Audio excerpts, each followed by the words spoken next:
Morning. See, I'm a little sick. So mommy and daddy are going to take me to the doctor. Right? Still a happy little guy playing. Yeah, of all days, Valentine's Day. Yeah. Day of love. We just have to give you an extra Valentine's Day. And of course, my son is very, very sick. So we're doing what we got to do as parents and taking care of him, you know? And Valentine's Day should be every day. I know it sounds really corny, but it should. It doesn't sound corny. It should be all day. Every day. Here's Eliyah loving on daddy. Always loving on his daddy. Yeah, Daddy was sick first, and then he ended up giving it to Eliyah. Last night was the worst, though. He was so inconsolable. I think a lot of it.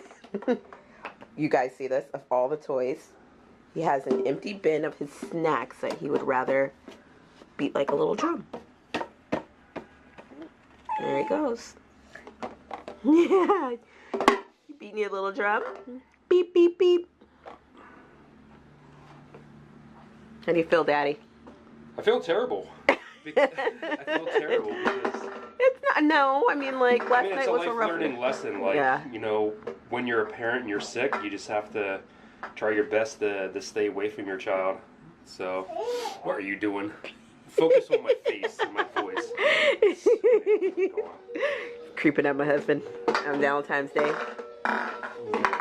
You're always creeping. Husband's looking fly in the morning. I've got my hair net on. And the glasses looking crazy. Oh, shit. My jam's on. Would you stop it? That's what happens when you're married. The husband wants to chase, you want to run away. Hi, Eliyah. Go, Eliyah. Go, Eliyah. Go. We'll go to the doctor here soon and see if they can do anything for you. Yeah, he's got his appointment later on. Luckily, we were able to get in. I think that the doctor, the reason why they took him in so fast is this whole flu epidemic and these kids getting so sick, and especially these infants getting sick, and you know, unfortunately, some of them are dying. So I'm glad that we were able to get an appointment. Yeah, it's crazy what's been going on. Yeah, I just think there's five in New York City so far that have passed away. Yeah, I think it's unfortunately parents not taking the kids as soon as there's something wrong with them. I mean, we are kind of victims of that as well, but he really just got worse. So, and I have, you know, medical professionals in my family that I was seeking out their information as well. So they were able to give me some really good direction about what to do. But last night was like the worst, like the cough, the sneeze. I was like, we got to get him in. So that's what we're doing. That's what we're doing. We're going to check you out, buddy.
Little Valentine's breakfast for Danielle.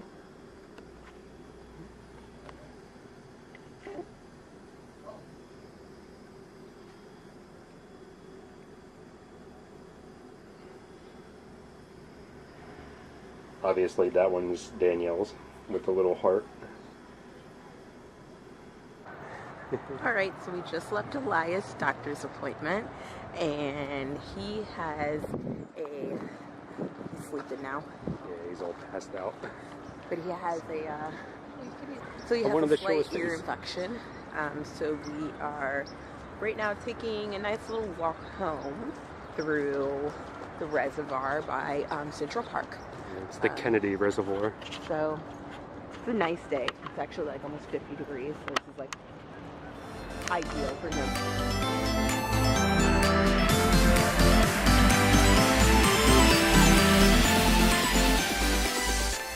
So yeah, just taking a quick little walk home and then to pick up his prescription.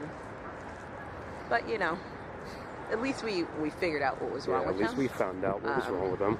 So but no at least flu, it's no flu, nothing. So that was my biggest worry is, you know, all these kids right now are like so sick with the flu, and you know, like I said, unfortunately some of them are dying, so he's still little and he's still building up his immune system. So the good thing is he's pretty much A-okay. And he was so good for the doctor. Like, he hasn't seen the doctor in a while, and this is a new doctor because his old pediatrician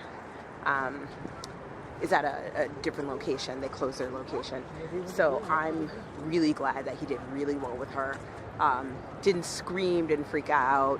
He did a really, really great job. She was even impressed, I think. She was waiting for him to have a baby meltdown. Such a happy baby, but yeah, Eliyah's really a happy baby overall. Yeah. You know, he only cries when he wants to get fed, but overall, like, we took him for his 6-month shots, and you know, he was in pain for a little short time, but overall, like, the 3 month was, yeah. He was like, one, it was a very, very hot day, and two, he was just not having it. So I took him for like a long walk. We walked actually from the west side to the east side, through Central Park again, just he and I. But he was pretty good after that. And he didn't develop like any fevers or anything like that after his shots. He's pretty good. Which we're still trying to figure out like what he really needs and what he doesn't need. I always consult my sister-in-law when it comes to anything like vaccines or medical related, and my twin sister, because they're both in the medical field. So I like to reach out to them and be like, does he really need that? Do I really need that? Especially when I was pregnant. I did that a lot. They tried to push me to get the flu shot. She was like, you don't need that.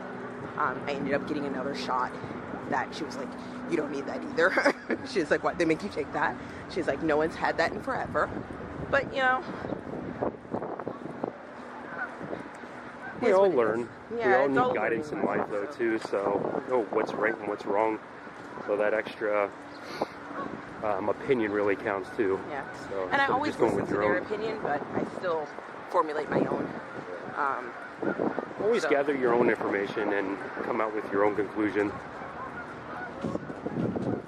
On that note, we're just going to enjoy our walk here, Central Park, Kennedy Reservoir. Yeah.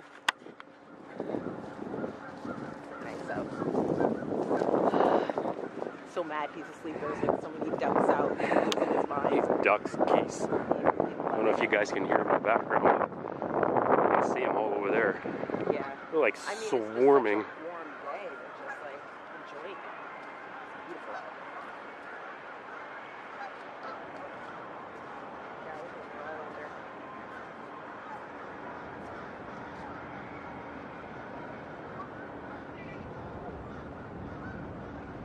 Water's so clear. Yeah. I'm trying to see if I can see like any fish or anything.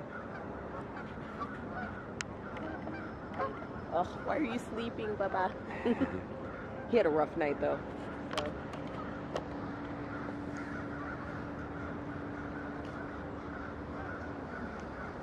This is nice. We hardly get a nice day off, family time.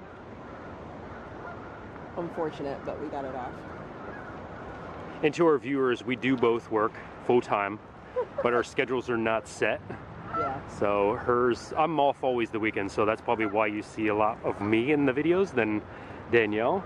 But we're trying to collab you know, trying to be a little bit more active, diligent and more active to be honest together. with you guys, when I get home, it's like I have my routine: get home, feed the husband, feed the child, relax for a little bit, and then I'm like, by then I'm like family time, spend some time with everybody, and then I'm tired.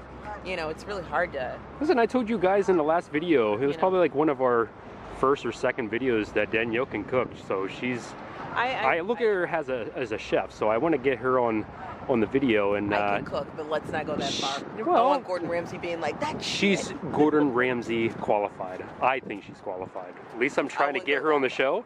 So we'll see. I think we have until September to get her on the show. So we'll see. But I'm trying to get her on YouTube, maybe with a different channel or on our channel to have her cook for you guys. So you guys will be impressed. So if you want to see her cook, give a big old thumbs up and comment below if you want to see. Tell me, like, I'll try new recipes. I mean, I've done like the classic Hell's Kitchen recipes. I've done beef Wellington. He doesn't eat lamb, so I haven't done the lamb because I really, really, really want to make the lamb. I've done scallops. I've done the lobster risotto. All worthy. Yeah, I've done them all. Like, I get inspired. I want to do halibut. That'll be my next like thing. Will be to do the halibut. I think. There's another one that they've done too. Oh, the John Dory. The John Dory I want to do. Like, he does a lot of seafood dishes that I want to try. So I'll do that. Scallops are always like. Yeah, but you did the dish. What was it called? It was like lobster, shrimp. It had all the seafood in one dish. What is that called? It's like a soup. I did? Yeah. Oh, I can't remember. Oh. I think that was just me experimenting. Yeah, maybe. But if you guys want to know, we'll leave that in the comments. Oh, and I've done my surf and turf, which is fun. Always like either like herb like crusted shrimp with a lobster tail and like a fillet. Yeah, that's what I mean. That's what I was talking about, the surf and turf. So that's what it's called, surf and turf. Yeah, yeah. Surf and turf. Now I get it. Surf and turf. I haven't done like a stew, but it's spicy. But I do want to do this this Korean stew with monkfish that I absolutely love. But the problem is it's spicy, so I'm gonna have to get the pieces together and then cook it. Let's get it, baby. Let's get that on the video. All right, we're gonna enjoy our walk now.